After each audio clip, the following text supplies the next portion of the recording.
The Power of Silence, Schopenhauer on Solitude and Self-Discovery. Have you ever noticed that the more time you spend in certain company, the emptier you feel afterward?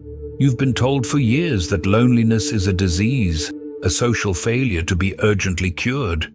Yet Arthur Schopenhauer called it proof of intelligence. Listen closely for a moment. Hear the dull hum of conversations that say absolutely nothing, the forced laughter that barely hides fatigue, the relentless chatter designed only to fill space. Why does silence suddenly feel more honest, more substantial than company? Perhaps it's not that you've lost the world. Maybe you finally stopped needing its noise. If authentic presence is so precious, why does it cost you your peace? Schopenhauer wrote, "The more a man has in himself, the less he will need from the outside world." And that's why choosing to stay home is never a retreat. It is a return. Modern life sells you the toxic idea that noise is proof of worth. They keep you talking, posting, scrolling, and performing because a silent mind cannot be easily controlled. When you finally stop chasing constant company, you start finding profound clarity. Staying home is how the spirit intentionally resets itself. Every thinker who ever touched a profound truth first withdrew from the chaotic crowd. Schopenhauer declared, "A man can be himself only so long as he is alone, because in solitude, you finally understand why turning inward is the most powerful, most necessary thing you can do for yourself." Yet most people frantically resist the solitude that could truly restore them. The brutal cost of social performance. Let's start with the most painful, most draining truth. You're exhausted, and you can't exactly pinpoint why. You went out, you socialized, you offered a rehearsed smile at the right moments. You laughed politely at jokes that weren't funny. You nodded endlessly through conversations that meant absolutely nothing to your core. And now you're back home, drained, hollow, and more alone than you were before you left. What happened? You were physically surrounded by people, yet you felt profoundly invisible. You spoke words, yet you said nothing true. You were physically present, yet completely absent from yourself. This is the brutal truth no one speaks of. Most human connection is theater. It is noise frantically pretending to be music. It is ceaseless movement desperately pretending to be meaningful. Research confirms a hard truth. Happiness correlates more strongly with having substantive, deep conversations than with having mere small talk. Yet what fills most social gatherings? Surface-level exchanges, rehearsed pleasantries, the same empty social scripts repeated endlessly. Schopenhauer knew this instinctively. The more unintelligent a man is, the less mysterious existence seems to him. Read that again. Most people fill their lives with relentless noise because silence terrifies them. The mystery of existence, the questions that actually matter, they run from these truths. They drown them in chatter, in distraction, in the illusion that being loud means being alive. But you know better. You've felt that hollow ache after leaving a crowded party? That gut-punch realization that you just spent 3 hours wearing a mask? That you left more disconnected than when you arrived? The city hums, the screens glow, and everyone calls it connection. But silence, that's where reality begins its quiet work. Solitude is sanctuary, not loneliness. Carl Jung understood the fundamental distinction. Loneliness does not come from having no people about one, but from being unable to communicate the things that seem important to oneself. You are not alone because you lack people. You are alone because you lack depth in your interactions. Think about your last social conversation. Did you say what you actually thought? Did you reveal what you actually felt? Or did you offer the socially acceptable, pre-approved version of yourself? Most people mistake company for comfort. They believe proximity equals connection. But connection isn't about bodies in a room. It's about souls meeting. And that meeting almost never happens on the surface. Studies show that individuals with higher IQ scores are significantly more likely to actively seek out solitude than their peers. This is not dysfunction, it is recognition. Schopenhauer observed, "A high degree of intellect tends to make a man unsocial, not because intelligent people hate others, but because they desperately crave authenticity, and it is profoundly rare. They've tasted genuine connection, and they can no longer settle for the cheap imitation."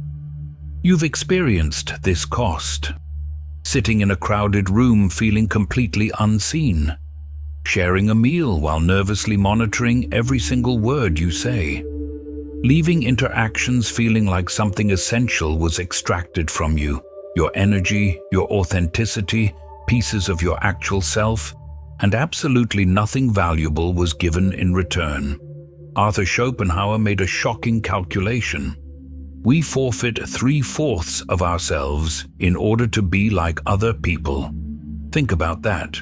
You abandon 75% of who you are just to fit in, just to be acceptable, just to avoid making others uncomfortable with your true, complex self. The person who learns to genuinely enjoy their own company stops this exhausting social transaction. They can be whole, contradictory, complex, and real. This is true comfort, not the hollow validation of being liked, but the profound satisfaction of being yourself. The moment you learn to enjoy your company, the feeling of loneliness dissolves.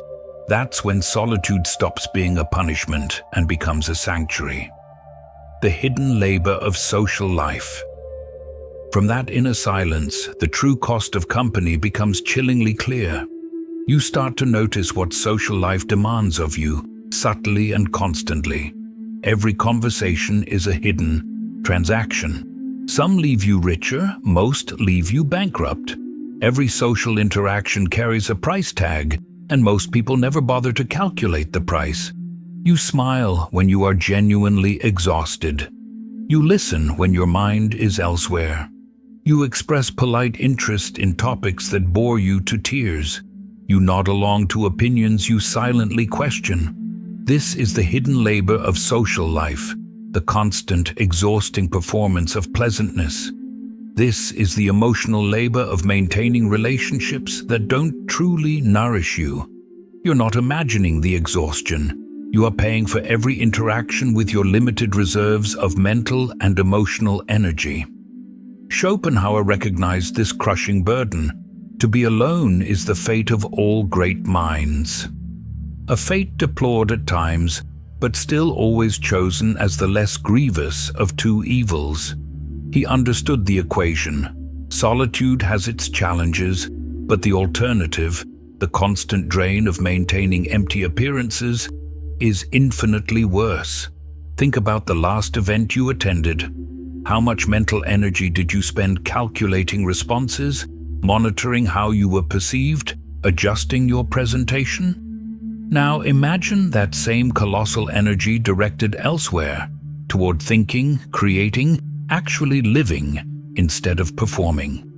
Arthur Schopenhauer said, "A man can be himself only so long as he is alone, and if he does not love solitude, he will not love freedom."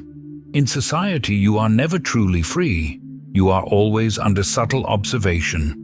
Even with close friends, there is calculation, monitoring, and self-editing. But in solitude, the monitoring ceases. You can think thoughts that would be unacceptable to voice.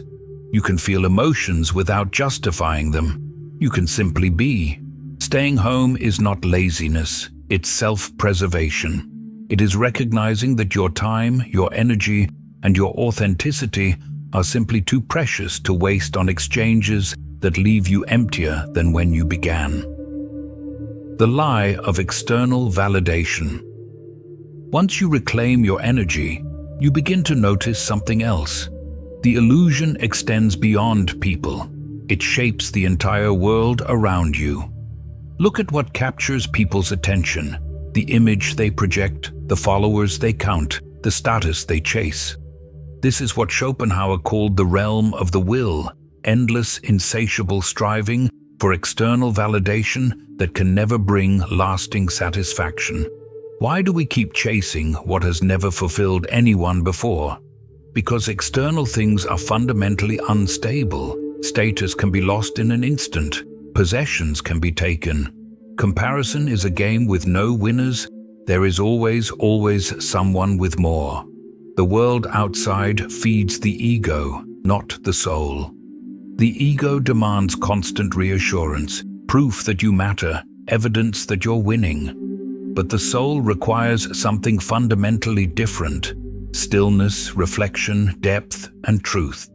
Great minds throughout history, Einstein, Newton, Maxwell, worked almost entirely alone. They didn't need validation from the crowd. They found something far more valuable: self-sufficiency of spirit. Schopenhauer warned, "Happiness based purely on external things leads to inevitable misery. Inside your home, away from judgment and comparison, you can cultivate an inner life." This isn't escapism. It's courage. The courage to face yourself without distraction. Great men are like eagles, Schopenhauer wrote, and build their nest on some lofty solitude. The eagle doesn't flock. It soars alone, seeing from heights that ground-dwelling creatures cannot comprehend. What happens when you detach from the world's frantic demands? At first, anxiety. The ego fiercely protests its loss of fuel, but persist.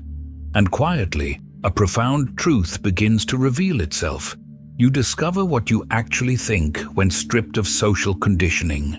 You realize most of what you desperately wanted was what you were told to want. The person who stays home and tends to their inner world becomes less susceptible to empty promises. They find satisfaction not in having more, but in being more. Schopenhauer whispered across time, "The more a man has in himself, the less he will need from the outside world." This is liberation, a return to your authentic self. The fullness of silence, facing the shadow. Most people can't tolerate silence, and there is a devastating reason why. Silence isn't empty, it's full. It is full of everything you've been frantically avoiding, full of questions you desperately don't want to answer, full of truths you are not ready to face. Schopenhauer said, "The highest form of intelligence is the ability to enjoy solitude." This isn't arbitrary. It's a recognition of a deep psychological reality. Solitude allows for enhanced concentration and provides the mental space necessary for deep thinking and the creative process. But most people fill every single moment with noise, music, podcasts, social media, anything to avoid being alone with their own thoughts. What would you hear if all that noise suddenly stopped? Would you recognize the voice that emerges, or would it sound like a stranger? What are they truly afraid of? Meeting themselves, not the social self, the mask they present, but the actual self beneath it. This self contains uncomfortable truths, doubts about the path they're on, desires they've denied, and fears they won't acknowledge. Carl Jung understood this. One does not become enlightened by imagining figures of light, but by making the darkness conscious. You must face what you've suppressed, the shadow, the parts of yourself you've hidden. Only then can you become whole.